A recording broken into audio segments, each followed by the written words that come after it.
Hello बच्चों, मैं वीरेंद्र यादव बारी लर्निंग क्लासेस में आप लोगों का तहे दिल से स्वागत करता हूं। कल हमने यानी कि दर्पण और उसके महत्वपूर्ण भागों के बारे में चर्चा किए थे।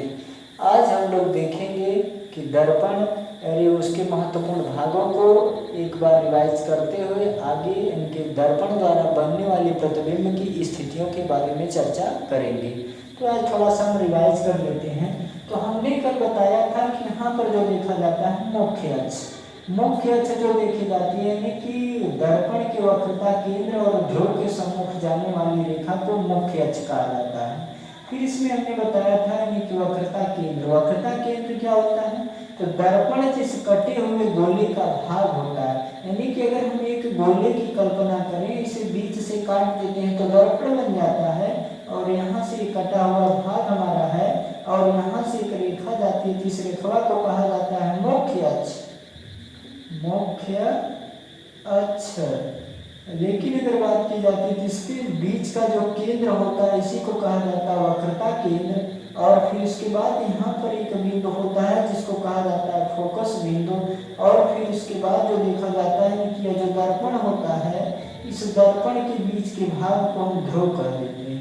यानी कि ध्रुव जो देखा जाता है, दर्पण के मध्य भाग को हम ध्रुव कहते हैं, यानी कि फोकस दूरी। हमने इसमें बताया था कि किसी बिंदु वस्तु से चलने वाली दो या दो से अधिक प्रकाश की किरणें दर्पण से परावर्तन के पश्चात जिस बिंदु पर मिलती हैं अथवा यानी कि मिलती हुई प्रतीत होती हैं। अगर इनकी बात कर दी जाए तो ये मिलती हुई प्रतीत होती हैं। तो इस स्थिति में जो देखा जाता है हमारी मेन एक्सिस हो जाएगी, यहाँ से रेखा जाएगी इस तरह से परावर्तित हो जाती है और यहाँ से रेखा जाती है इधर परावर्तित हो जाती है। लगता कि दोनों यहाँ पर काट रहे हैं तो यहाँ पर इसका जो देखा जाता है फोकस बिंदु बन जाता है। तो बोलेंगे कि मुख्य अक्ष के समांतर चलने वाली दो या दो से अधिक प्रकाश की किरणें दर्पण से परावर्तन के पश्चात जिस बिंदु पर मिलती हैं अथवा मिलती हुई प्रतीत होती हैं उस बिंदु को फोकस बिंदु कहते हैं। फिर इसके बाद हमने बताया था अभिलंब, यानी कि दर्पण के किसी बिंदु से वक्रता केंद्र पर डाले गए लंब को अभिलंब कहते हैं। यानी कि अभिलंब जो देखा जाता है हमारा, यानी कि दर्पण के किसी भी भाग से अगर इसके वक्रता केंद्र पर लंब डाल दे रहे हैं तो हमारा अभिलंब कहा जाता है। फिर इसके बाद बोला जाता है कि द्वारक क्या होता है? तो बोलेंगे दर्पण के परावर्तक तल के, यानी कि जिस साइड से प्रकाश की किरणों को परावर्तित किया जाता है, तो बोलेंगे दर्पण के परावर्तक तल के अंतिम सिरों को मिलाने वाली रेखा को द्वारक कहते हैं। अब फिर इसके बाद हमने ध्रुव बताया था कि दर्पण के मध्य बिंदु को ध्रुव कहते हैं। फिर यहाँ से जो देखा जाता है यहाँ से यहाँ तक की जो दूरी होती है, यानी कि वक्रता केंद्र और ध्रुव के बीच की दूरी को फोकस दूरी हमने बताया था। वक्रता केंद्र और जो देखा जाता है ध्रुव के बीच की दूरी को वक्रता त्रिज्या कहते हैं, यानी कि वक्रता त्रिज्या। और फिर इसके बाद हमने बताया था यानी कि दर्पण के यहाँ से फोकस बिंदु और जो देखा जाता है ध्रुव, फोकस बिंदु और ध्रुव के बीच की दूरी को हम कहते हैं फोकस दूरी। यानी कि दर्पण में जो देखा जाता है फोकस बिंदु तथा ध्रुव के बीच की दूरी को फोकस दूरी कहते हैं। तो यहाँ पर जो देखा जाता है कि फोकस दूरी की ये जो लंबवत तल होता है इस तल को फोकस तल कहते हैं, यानी कि फोकस दूरी के लंबवत तल को फोकस तल कहते हैं। तो यहाँ तक कल हम लोग चर्चा कर लिए थे। अब इसके बाद हम क्या करेंगे, आगे की तरफ बढ़ेंगे।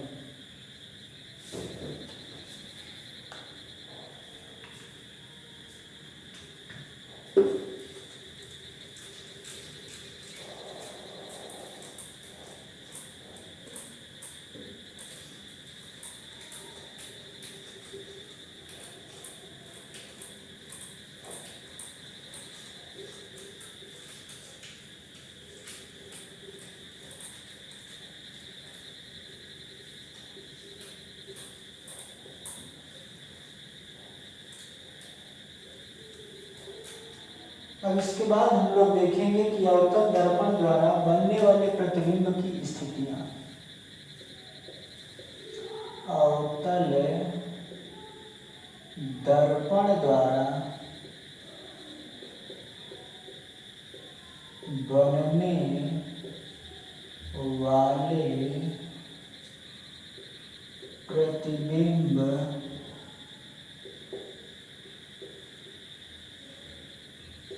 की स्थितियां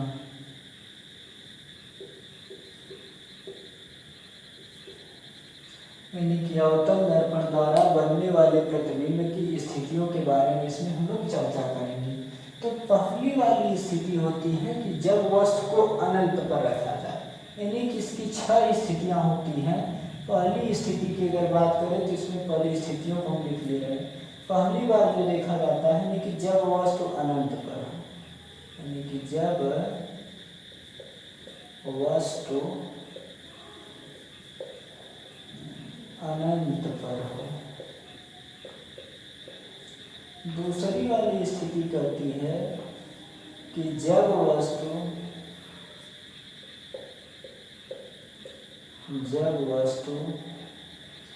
अनंत और वक्रता केंद्र के बीच हो, वक्रता केंद्र के बीच हो। तीसरी स्थिति हमारी कहती है कि जब वस्तु वक्रता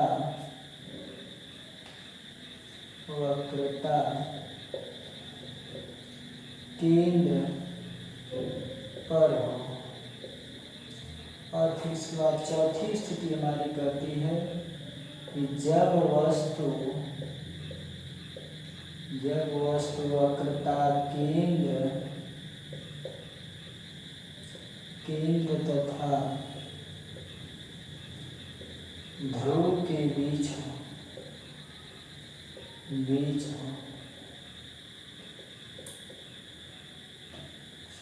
पांचवी स्थिति कहती है जब वस्तु ध्रुव नहीं रहेगा, जब वस्तु वक्रता केंद्र तथा फोकस के बीच हो। फोकस बिंदु के बीच हो। और यहाँ पे पांचवी स्थिति है कि जब वस्तु फोकस बिंदु पर हो। फोकस बिंदु पर हो। और लास्ट स्थिति हमारी कहती है जब वस्तु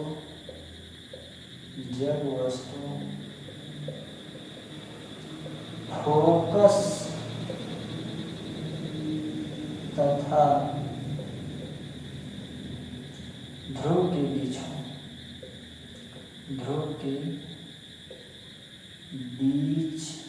हो। तो इस प्रकार से 6 स्थितियां होती हैं जिनमें हम लोग देखेंगे कि यानी कि यहाँ पर दर्पण अवतल दर्पण द्वारा प्रतिबिंब किस स्थितियों में कहाँ पर रखने पर कैसा बनता है। इसमें पहली स्थिति है जब वस्तु को अनंत पर रखा जाए। इसी स्थिति में जो देखा जाता है जब वस्तु को क्या करते हैं हम अनंत पर रखते हैं, तो वहाँ पर पहले में अवतल दर्पण बनाते हैं। अवतल दर्पण के सामने तो यहाँ से जब वस्तुएं अनंत से आती हैं तो अनंत से आने की स्थिति में जो देखा जाता है, यहाँ पर देखेंगे कि जब वस्तु अनंत से आती है तो अनंत से 2 समांतर प्रकाश की किरणें चलती हैं जो क्या करती हैं कि जब समांतर रहेंगी तभी वह अनंत से आ सकती हैं। अगर वे समांतर नहीं रहेंगी तो बीच में कहीं ना कहीं एक दूसरे को परिच्छेदित कर देंगी, जिससे प्रतिबिंब की स्थिति हमें नहीं प्राप्त होगी। अतः इन दोनों किरणों को क्या करना पड़ेगा, वहाँ से समांतर आना पड़ेगा। तो यहाँ से मान लिया जाए कि यह उसका बिंदु जो है यह अनंत है और यहाँ से 2 प्रकाश की किरणें जाती हैं। एक प्रकाश की किरण जो जाएगी इसका यह वाला बिंदु जो मान लिया जाए इसका वक्रता केंद्र है और ये वाला बिंदु जो मान लिया जाए इसका फोकस बिंदु है। तो पहली वाली प्रकाश की किरण जो देखी जाती है यह फोकस बिंदु से होकर जाती है और दर्पण से परावर्तन के पश्चात मुख्य अक्ष के समांतर हो जाती है। लेकिन दूसरी किरण जो होती है यह वक्रता केंद्र से होकर जाती है और दर्पण से परावर्तन के पश्चात जिस बिंदु से जाती है उसी बिंदु से वापस चली जाती है। ये दोनों किरणें जो देखी जाती एक दूसरे को, यानी कि ये दोनों किरणें एक दूसरे को क्या करती है, फोकस बिंदु पर काटती हैं, जहां पर वस्तु का उल्टा यानी कि प्रतिबिंब की स्थिति जो बनती है यहाँ पर उल्टा बन जाती है।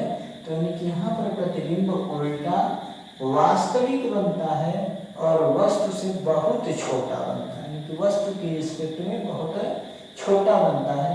तो यहाँ पर कहेंगे कि वस्तु यानी पहली किरण जो जाती है, बोलेंगे कि जब वस्तु यानी कि अनंत से प्रकाश की किरणें, दो समांतर प्रकाश की किरणें आती हैं, पहली प्रकाश की किरण फोकस बिंदु से होकर जाती है, दर्पण से परावर्तन के पश्चात मुख्य अक्ष के समांतर चली जाती है, जबकि दूसरी किरण जो होती है वक्रता केंद्र से होकर जाती है और यह दर्पण से परावर्तन के पश्चात अपने मार्ग में वापस चली जाती है।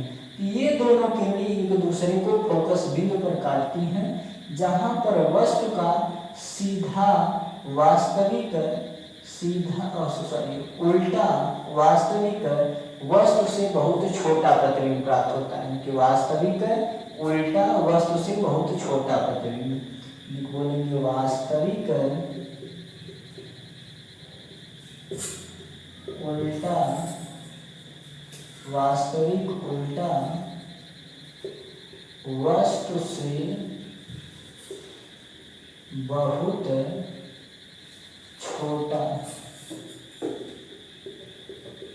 छोटा प्रतिबिंब बनता है, यानी कि वास्तविक बनता है, उल्टा बनता है और वस्तु से छोटा।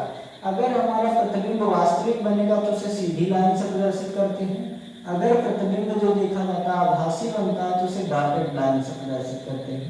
यानी कि जब डॉटेड लाइन से होगा इसका मतलब प्रतिबिंब आभासी है, और अगर सीधी लाइन से है जिसको कहा जाएगा प्रतिबिंब वास्तविक है। तो यहाँ पर जो देखा जाएगा यह प्रतिबिंब वास्तविक है, बस खाली प्रतिबिंब वस्तु जो थी वो सीधी थी और प्रतिबिंब जो था उल्टा बना। तो यहाँ पर जो देखा जाएगा यानी कि प्रतिबिंब कैसा बन गया हमारा, तो वास्तविक बना है लेकिन उल्टा बना और वस्तु से बहुत छोटा बना। बना कहाँ पर, तो बोलेंगे फोकस बिंदु पर बना, फोकस बिंदु पर, फोकस बिंदु पर बनता है।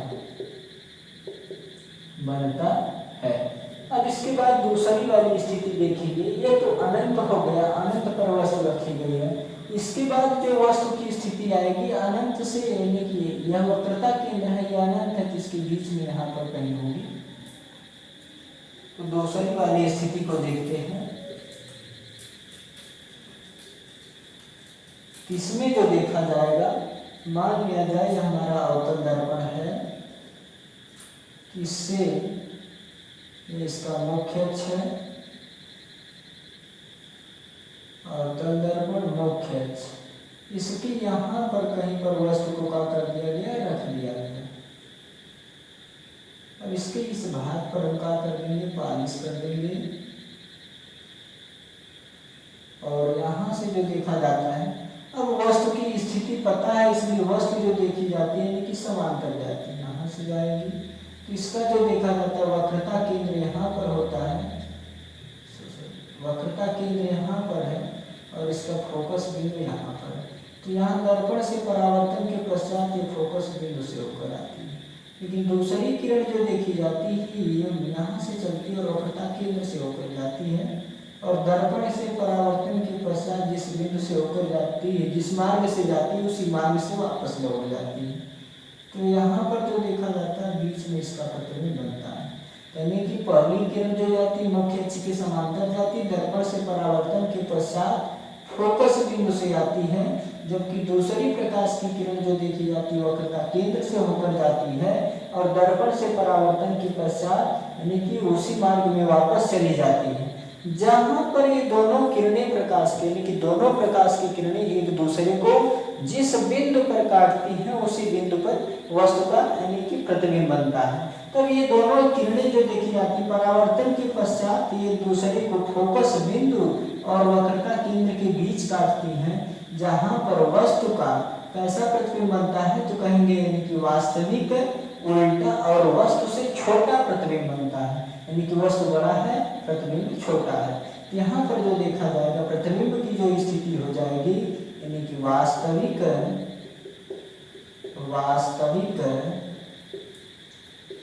उल्टा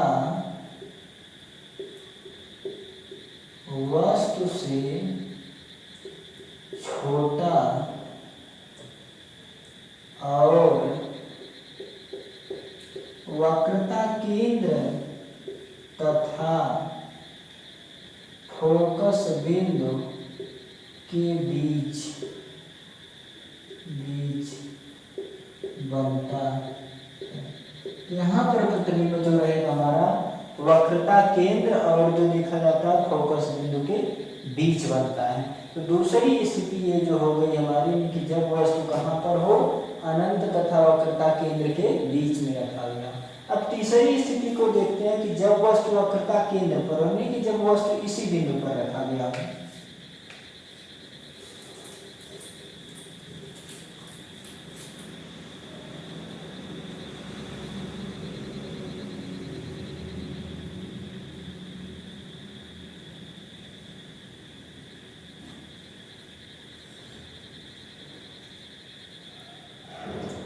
कि अब की बार जो प्रतिबिंब हमारा होगा वह वक्रता केंद्र पर ही होगा। तो यहाँ से चलने वाली पहली प्रकाश की किरण जो देखी जाएगी, ये जाती है दर्पण से परावर्तन के पश्चात मुख्य अक्ष के समांतर चली जाती है। दूसरी किरण भी उसी बिंदु से होकर जाती है, लेकिन ये दोनों किरणें एक दूसरे को जो देखा जाता है, थोड़ा सा पहली प्रकाश की किरण जो हमारी आती है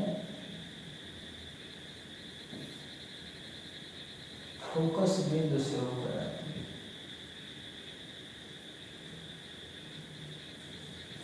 और यहाँ से जो देखा जाता है दूसरी भी फोकस बिंदु से होकर जाती है, लेकिन दर्पण से परावर्तन के पश्चात एक दूसरे को क्या करती, वक्रता केंद्र पर ही काट देते हैं, जहाँ पर वास्तविक उल्टा और वस्तु के आकार का प्रतिबिंब बन जाता है। जितना बड़ा वस्तु उतने बड़ा जो देखा जाता है प्रतिबिंब बन जाता है। तो यहाँ पर बोलेंगे हमारा सी है और ये हमारा एफ है।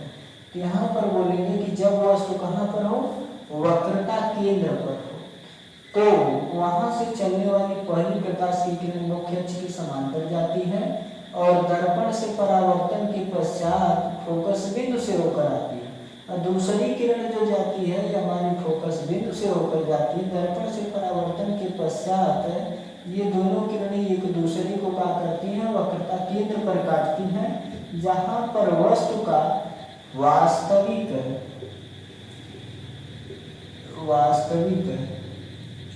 उल्टा वस्तु से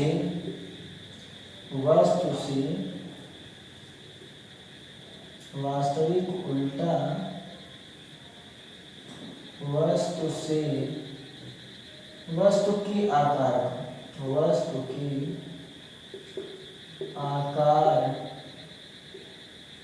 का प्रतिबिंब, वास्तविक उल्टा वस्तु के आकार का प्रतिबिंब वक्रता केंद्र पर बनता है, वक्रता केंद्र पर बनता है। यानी कि यहाँ से जो देखा जाता है कि यहाँ से जब चलती है प्रकाश की किरण मुख्य अक्ष के समांतर जाती है, दर्पण से परावर्तन के पश्चात वक्रता की फोकस बिंदु से होकर आती है, दूसरी किरण फोकस बिंदु से जाती है और दर्पण से परावर्तन के पश्चात मुख्य अक्ष के समांतर हो जाती है। ये दोनों किरणें एक दूसरे को वक्रता केंद्र पर काटती हैं, जहां पर वस्तु का वास्तविक उल्टा और वस्तु के आकार का प्रतिबिंब वक्रता केंद्र पर बनता है। अब इसके बाद अगली स्थिति को हम देखते हैं। इसमें जो देखा जाता है अगली स्थिति, जब वस्तु को क्या किया जाए, वक्रता केंद्र तथा फोकस बिंदु के बीच में रखा जाए। तो यहाँ पर अगली स्थिति में हम लोग देखेंगे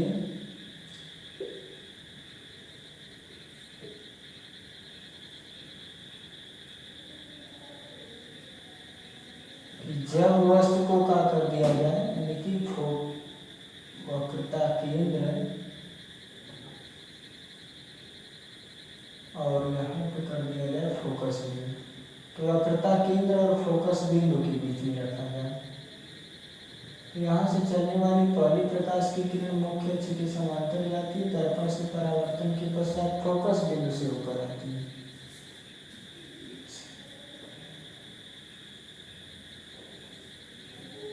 तो यहाँ पर जब वस्तु को रख दें, इससे जाने वाली पहली प्रकाश की किरण जो जाती है मुख्य अक्ष के समांतर जाती है, लेकिन दर्पण से परावर्तन के पश्चात फोकस बिंदु से होकर आती है।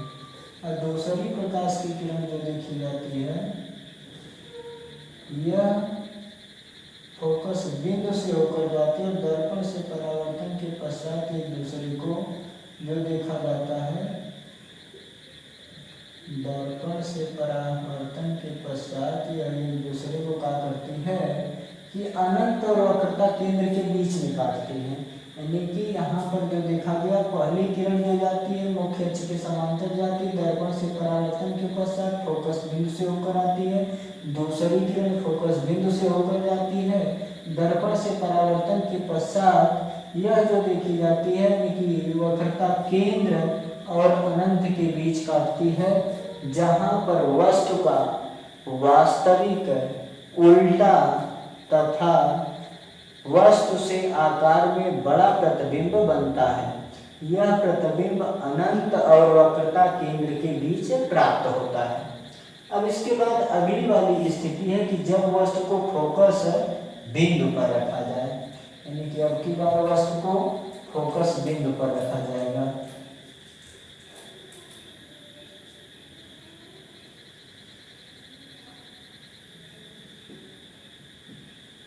तो यहाँ पर देखेंगे कि अब की बार वस्तु को हम फोकस बिंदु पर रख रहे हैं। तो यहाँ पर जब रखेंगे तो पहली किरण जो देखी जाती है यहाँ से, पहली किरण मुख्य अक्ष के समांतर जाती है और दर्पण से परावर्तन के पश्चात फोकस बिंदु से होकर आती है।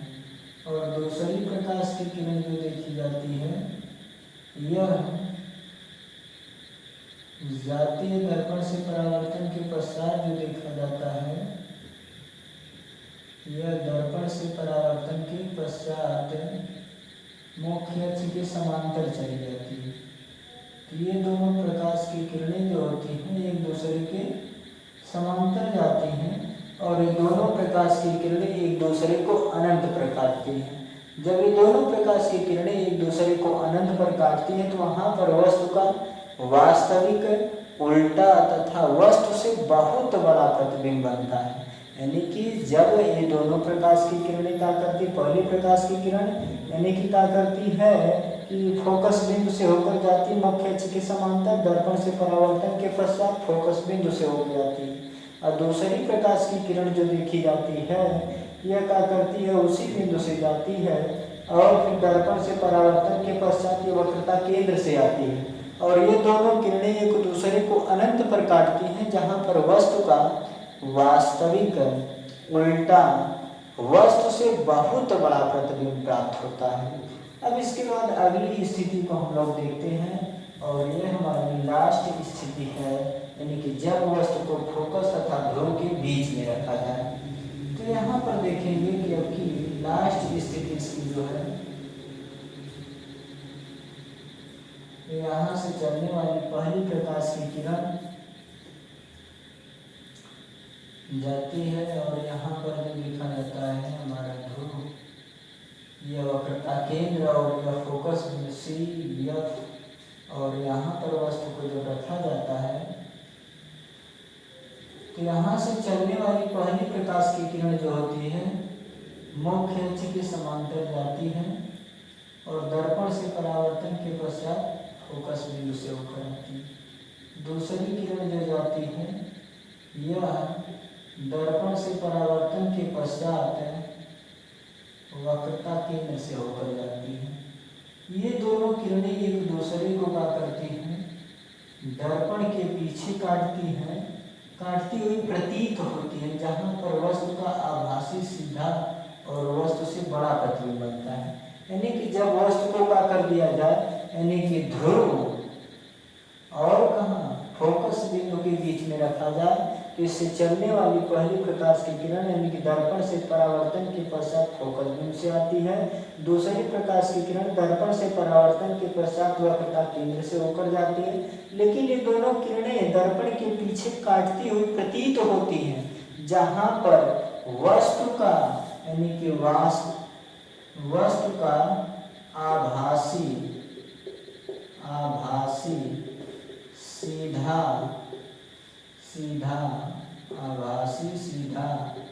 वस्तु से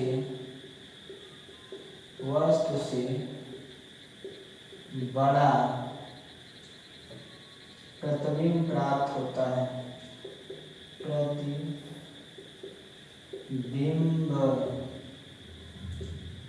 दर्पण के पीछे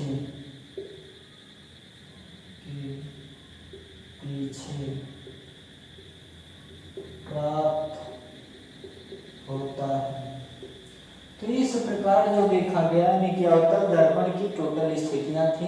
अवतल दर्पण की कुल टोटल 6 स्थितियां थी, जिसमें हमने देखा कि पहली स्थिति जो देखी गई कि इसमें वस्तु जो देखा गया यानी कि वस्तु को हमने रखा अनंत पर, जिसमें यानी कि प्रतिबिंब की जो स्थिति पाई गई वह स्थिति थी फोकस बिंदु पर। और फिर दूसरे में जो देखा गया वस्तु को हमने यानी कि अनंत और जो देखा गया ध्रुव के बीच में रखे, जिसमें जो देखा गया कि इसकी स्थिति जो हमको मिली वह यानी फोकस बिंदु और जो देखा गया वक्रता केंद्र के बीच मिली। और फिर तीसरी स्थिति में जो देखा गया वक्रता केंद्र पर हमने रखा, तो वहां पर यानी कि जो मिली हमको वह वक्रता केंद्र पर ही स्थिति प्राप्त हुई। और चौथी बार हमने क्या किया, वक्रता केंद्र और फोकस बिंदु के बीच में रखे, तो प्रतिबिंब की स्थिति जो देखी गई अनंत और वक्रता केंद्र के बीच प्राप्त हुई। और पांचवी स्थिति में हमने फोकस बिंदु पर रखा, तो प्रतिबिंब की स्थिति अनंत पर प्राप्त हुई। और छठी स्थिति में हमने यानी कि फोकस बिंदु और ध्रुव के बीच में रखा, इसकी स्थिति जो हुई हमको यानी दर्पण के पीछे प्राप्त हुई। इसको एक बार हल्का सा हम देखते हैं कि